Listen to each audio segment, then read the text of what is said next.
Hola, retornemos una vez más a la batalla de Little Big Horn, una de las batallas más icónicas entre las tribus indígenas del norte de América contra las Fuerzas Armadas estadounidenses.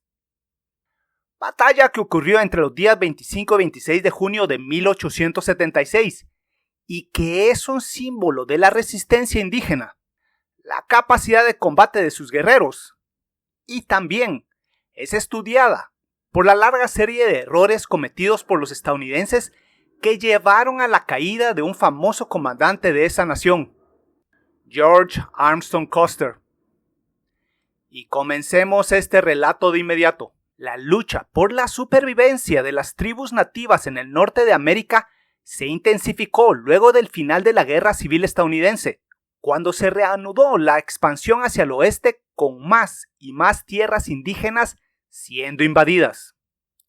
Y en ese proceso, en la sección norte central de los Estados Unidos, a las tribus Lakota, Sioux, Cheyenne y Arapaho se les intentó confinar a reservaciones. Y ese conflicto se intensificó en 1875 cuando colonos descubrieron oro en las colinas negras de Dakota del Sur. Previamente, en 1868, el gobierno estadounidense había aceptado que éstas permanecieran en manos de los Lakota Sioux, quienes las consideraban sagradas. Pero ahora, miles de colonos se lanzaron a buscar ese oro y el gobierno estadounidense no cumplió con su tratado. Entonces numerosas tribus decidieron escapar de las reservaciones y partir hacia la región conocida como las Grandes Llanuras.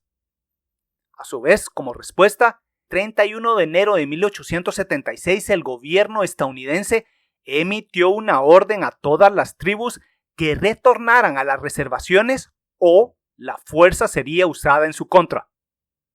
Pero pese a esa amenaza, las tribus lideradas por Toro Sentado y Caballo Loco se negaron a cumplir con el mandato. Entonces el ejército estadounidense recibió la orden de iniciar una campaña contra los nativos. Desde el sur partiría el general Crook con cerca de 1,000 soldados. Desde el oeste partiría el coronel Gibbon con 400 hombres.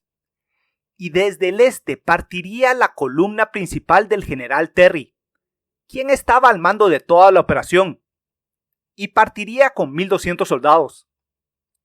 Y esa nutrida fuerza incluía al famoso 7º Regimiento de Caballería de 600 hombres bajo el mando de Custer. El plan era que esas tres columnas con 2,650 hombres convergieran sobre el presunto punto donde se encontraban las tribus. Y se esperaba que enfrentaran de 800 a 1,000 guerreros. Tenían que derrotarlos y forzar a esas tribus a retornar a las reservaciones. Ahora, retrocedamos un momento 10 años, a la Guerra Civil estadounidense, cuando Custer se convirtió en un héroe nacional para la causa de la Unión. Sin embargo, después de la guerra, su fama fue desapareciendo, y para 1876 su carrera militar era precaria.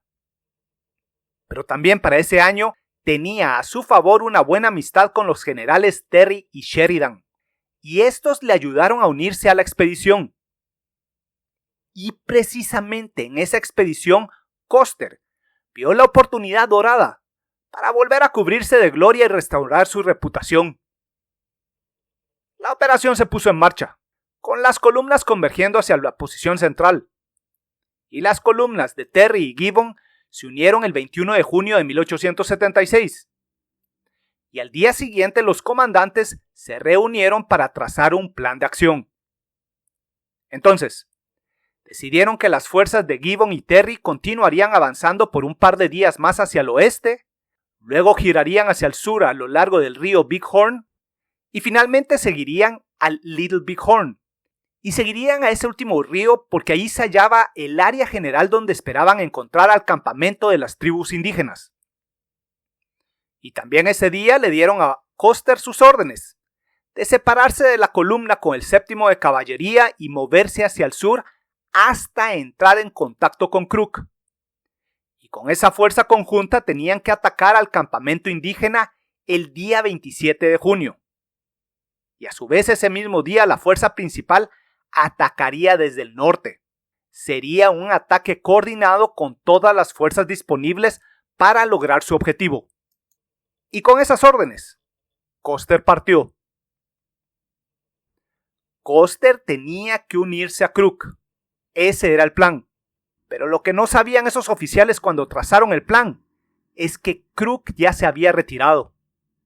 5 días antes, el 17 de junio, sus 1000 soldados se enfrentaron contra una enorme fuerza de 1200 a 1800 guerreros bajo el mando de Caballo Loco en la batalla de Rosebud. La batalla duró varias horas y fue intensa. No hubo ganador.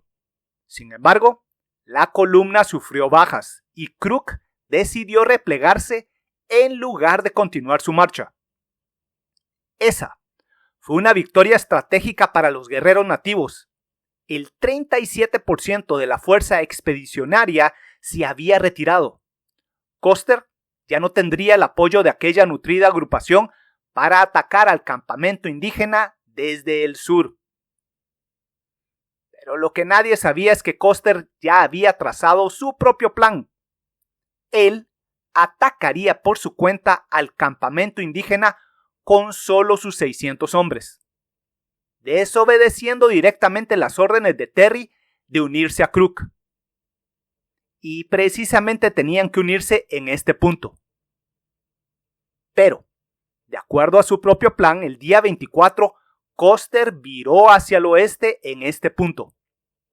Este oficial quería restaurar su fama y creía firmemente que con sus 600 hombres podría sorprender a los presuntos 800 guerreros nativos y obtener una victoria rápida y decisiva. Un día más tarde de viaje, y arribamos a la mañana del 25 de junio de 1876, el día de la famosa batalla.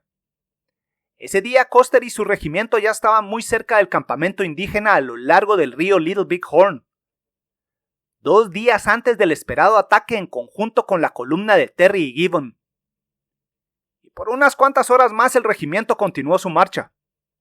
Pero a eso de la 1 de la tarde Custer dividió a su 7º de caballería en 3 grupos para efectuar su propio ataque envolvente. El mayor Marcus Reno tomó la delantera con 195 hombres. Su misión, atacar la parte sur del campamento. Extrañamente al capitán Frederick Benteen le otorgó 145 hombres para explorar hacia el oeste, mientras que Custer tomó a la fuerza principal con 230 hombres y con ellos atacaría desde el norte al campamento. Su plan era el mismo que el de Terry: atacar desde múltiples direcciones y sorprender a los guerreros nativos para derrotarlos. Pasaron 2 horas más de marcha, y probablemente a las 3 de la tarde la agrupación de Reno pudo ver la sección sur del campamento indígena, y siguiendo sus órdenes lanzó un ataque frontal. Pero en el campamento fue dado el grito de alarma, y lo interesante es que en muy poco tiempo cientos de guerreros se lanzaron a defender a sus familias.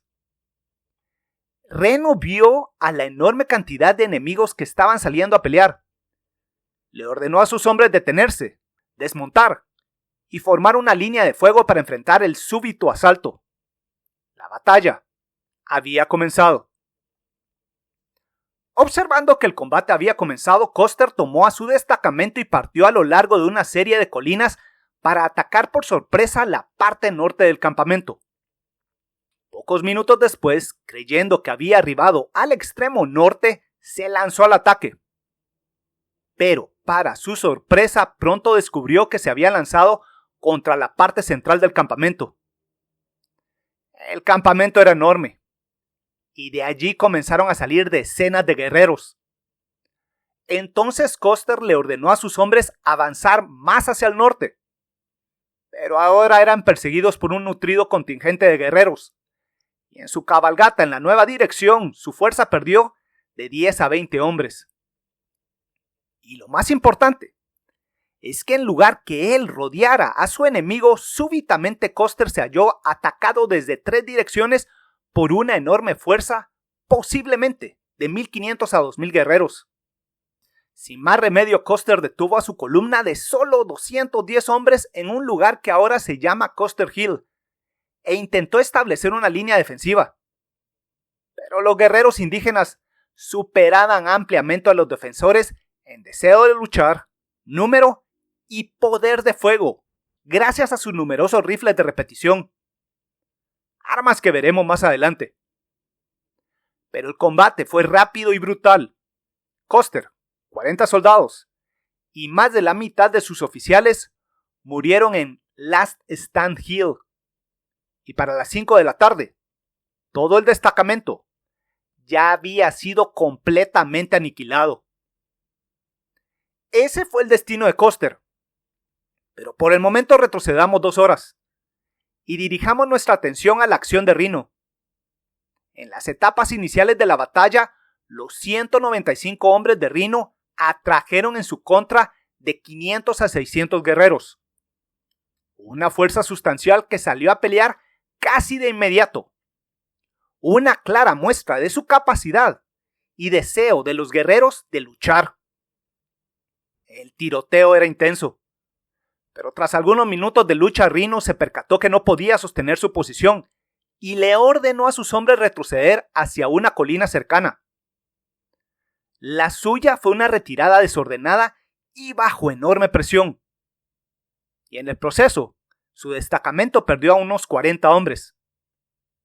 Pero los 155 restantes lograron llegar a la que ahora se llama Rhino's Hill, y allí se atrincheraron. De hecho, pronto los guerreros que les estaban siguiendo se enteraron que Custer estaba hacia el norte, y la enorme mayoría de estos partieron en esa dirección para combatir contra ese enemigo. Así, mientras ocurría la destrucción del destacamento de Custer, a eso de las 4:30 horas arribó Bentín y sus 145 hombres.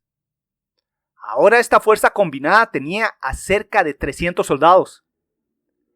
Y en el momento de su arribo, unos cuantos hombres intentaron avanzar para rescatar a Custer.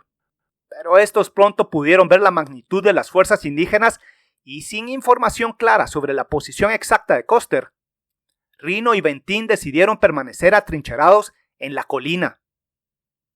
Por lo menos estos oficiales se percataron que abandonar sus posiciones defensivas bajo esas condiciones sería suicida. Y precisamente más tarde, los guerreros que ya habían triunfado contra Custer decidieron atacar las posiciones de Rhino y Bentín. Pero, porque ellos decidieron atrincherarse en aquella buena posición defensiva, lograron sobrevivir. Además, tenían suficientes municiones que Bentín trajo con él. Los ataques comenzaron desde la tarde del día 25 y en la mañana del día 26. Entre 600 a 1000 guerreros atacaron aquellas posiciones.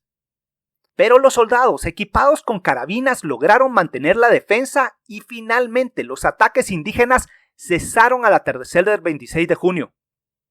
Cuando los guerreros comenzaron a dispersarse tras escuchar que estaban arribando una nutrida columna de soldados desde el norte.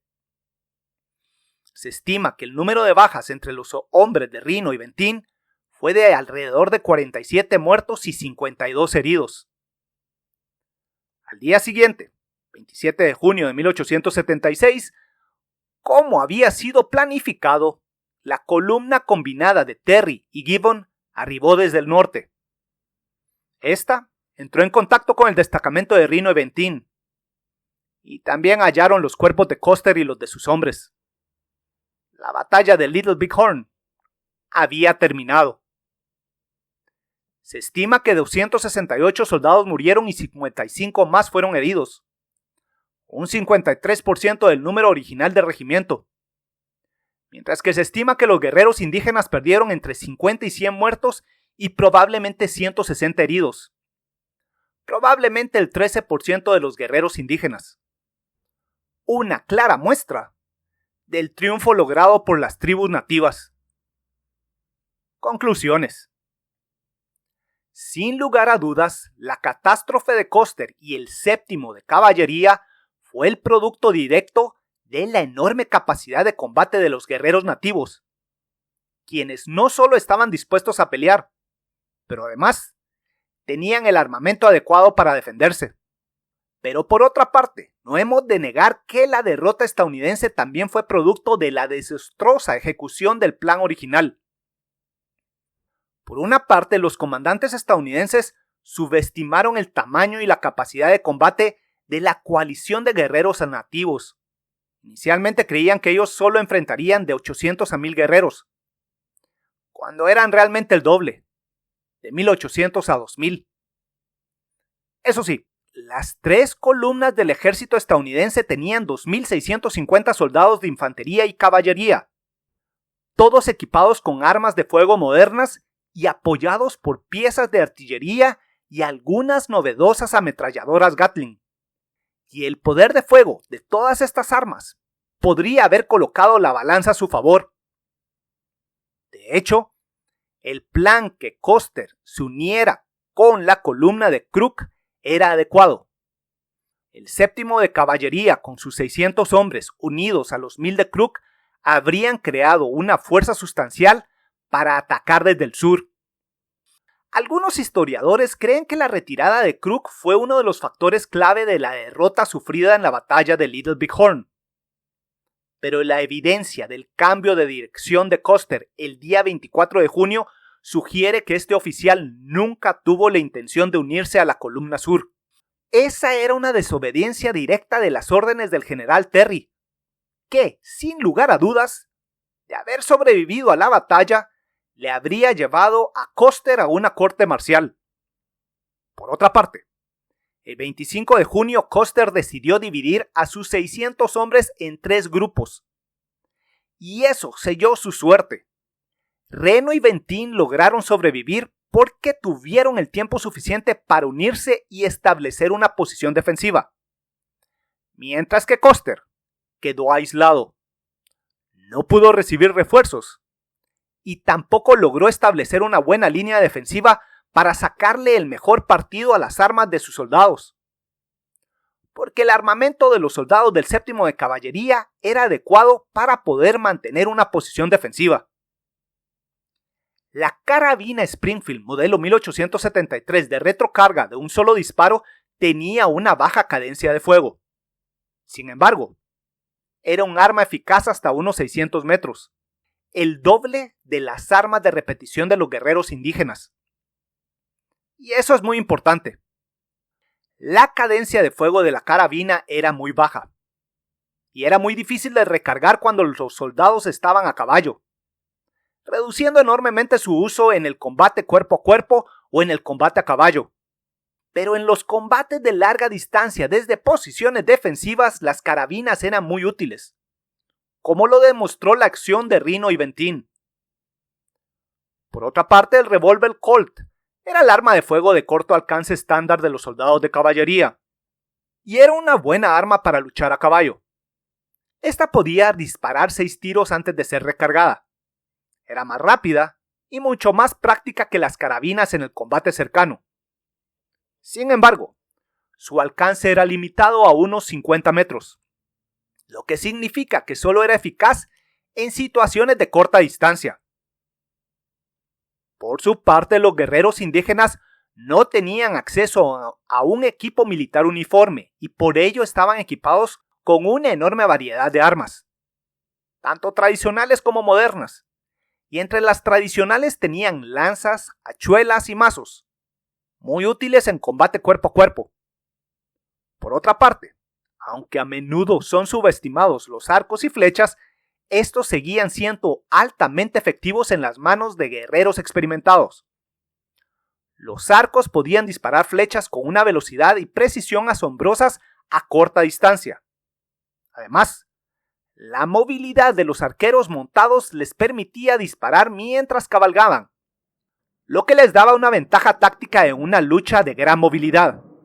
Si bien, muchos guerreros aún dependían de arcos, flechas, lanzas y mazos, pero una parte significativa también contaba con armas de fuego tomadas de soldados muertos o adquiridas a través del comercio con colonos y comerciantes blancos. y de particular relevancia eran los rifles de repetición Winchester y Henry. Y precisamente estas eran armas de repetición que podían ser disparadas múltiples veces antes de necesitar recarga. En particular, los rifles Winchester eran altamente fiables y tenían una capacidad de 15 cartuchos en el cargador. Y podían ser disparadas por los guerreros a caballo, siendo armas muy adecuadas para el tipo de combate móvil que los nativos empleaban. Y se cree que el 40% de los guerreros estuvieron equipados con esas armas de repetición. Eso sí, estas armas solo tenían un alcance efectivo de 300 metros. Sin lugar a dudas, eran superadas en el combate de largo alcance por las carabinas Springfield. Pero aún así, en el combate a caballo y a distancia media le daban una enorme capacidad de fuego a los guerreros nativos. Por todas estas razones, el destacamento de Custer fue arrollado, y hasta el último hombre de esa agrupación murió en combate. Como conclusiones finales, los guerreros lograron una enorme victoria por estar dispuestos a luchar, por su equipo y por su enorme número.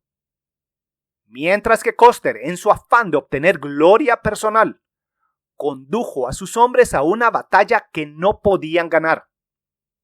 La tragedia de Little Big Horn se convirtió en una lección de las consecuencias de la arrogancia militar y la falta de coordinación, y sigue siendo uno de los episodios más discutidos y estudiados en la historia militar de los Estados Unidos. Así de simple.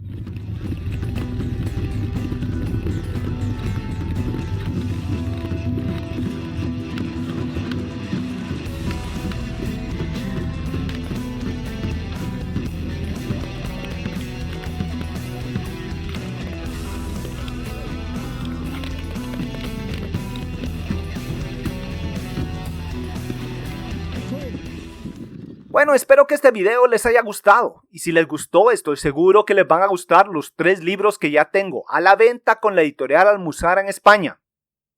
Además, para el resto del mundo ya tengo a la venta 9 libros en Amazon. Y si les interesa la historia militar, serán una buena adquisición para este año, 2024. Y como siempre quiero agradecerle a mis patrocinadores por su apoyo para continuar realizando estos videos. Muchas gracias. Y en mi cuenta de Patreon ya tengo habilitada una tienda, por si desean adquirir piezas de arte creadas por mí. Atentamente, Víctor Aguilar Chan.